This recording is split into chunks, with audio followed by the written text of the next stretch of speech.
شروع اللہ کا نام لے کر جو بڑا مہربان نہایت رحم والا ہے۔ مومنو، اگر تم میری راہ میں لڑنے اور میری خوشنودی طلب کرنے کے لیے مکے سے نکلے ہو تو میرے اور اپنے دشمنوں کو دوست نہ بناؤ۔ تم تو ان کو دوستی کے پیغام بھیجتے ہو اور وہ دین حق سے جو تمہارے پاس آیا ہے منکر ہیں، اور اس وجہ سے کہ تم اپنے پروردگار یعنی اللہ تعالیٰ پر ایمان لائے ہو، پیغمبر صلی اللہ علیہ وآلہ وسلم کو اور تم کو جلا وطن کرتے ہیں۔ تم ان کی طرف پوشیدہ پوشیدہ دوستی کے پیغام بھیجتے ہو، اور جو کچھ تم مخفی طور پر اور جو علل اعلان کرتے ہو وہ مجھے معلوم ہے،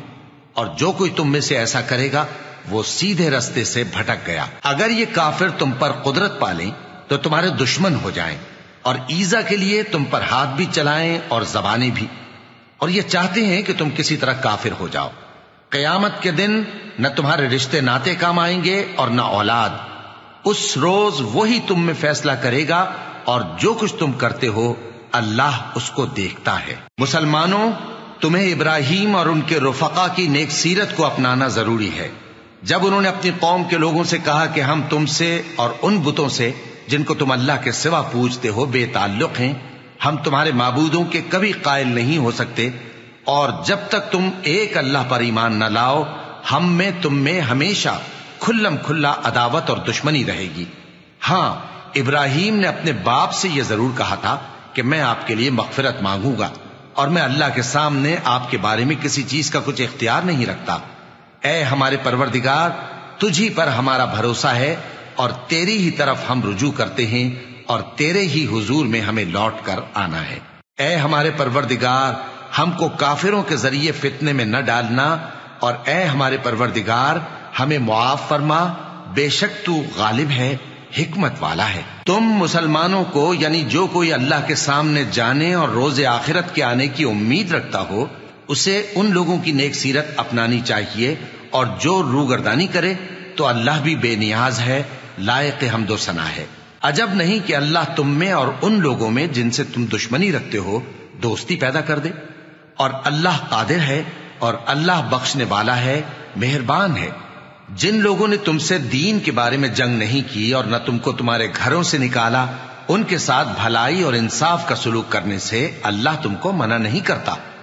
اللہ تو انصاف کرنے والوں کو دوست رکھتا ہے۔ اللہ انہی لوگوں کے ساتھ تم کو دوستی کرنے سے منع کرتا ہے جنہوں نے تم سے دین کے بارے میں لڑائی کی اور تم کو تمہارے گھروں سے نکالا اور تمہارے نکالنے میں اوروں کی مدد کی۔ تو جو لوگ ایسوں سے دوستی کریں گے وہی ظالم ہیں۔ مومنوں، جب تمہارے پاس مومن عورتیں وطن چھوڑ کر آئیں تو ان کی آزمائش کر لو، اور اللہ تو ان کے ایمان کو خوب جانتا ہے۔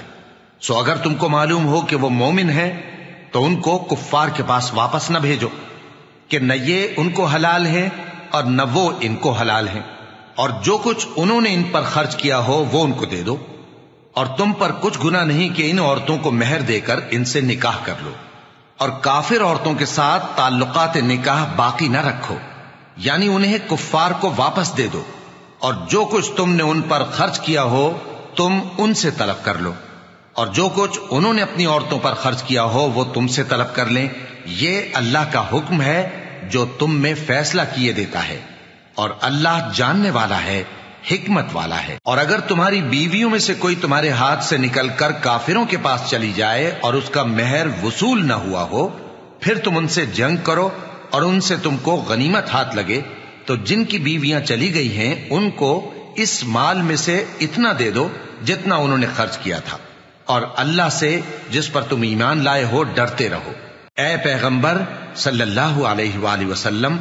جب تمہارے پاس مومن عورتیں اس بات پر بیعت کرنے کو آئیں کہ نہ تو اللہ کے ساتھ شرک کریں گی، نہ چوری کریں گی، نہ بدکاری کریں گی، نہ اپنی اولاد کو قتل کریں گی، نہ اپنے ہاتھ پاؤں کے درمیان کوئی بہتان باندھ لائیں گی، اور نہ نیک کاموں میں تمہاری نافرمانی کریں گی، تو ان سے بیعت لے لو اور ان کے لیے اللہ سے بخشش مانگو، بے شک اللہ بخشنے والا ہے، مہربان ہے۔ مومنوں، ان لوگوں سے جن پر اللہ غصے ہوا ہے دوستی نہ کرو، کیونکہ جس طرح کافروں کو مردوں کے جی اٹھنے کی امید نہیں، اسی طرح ان لوگوں کو بھی آخرت کے آنے کی امید نہیں۔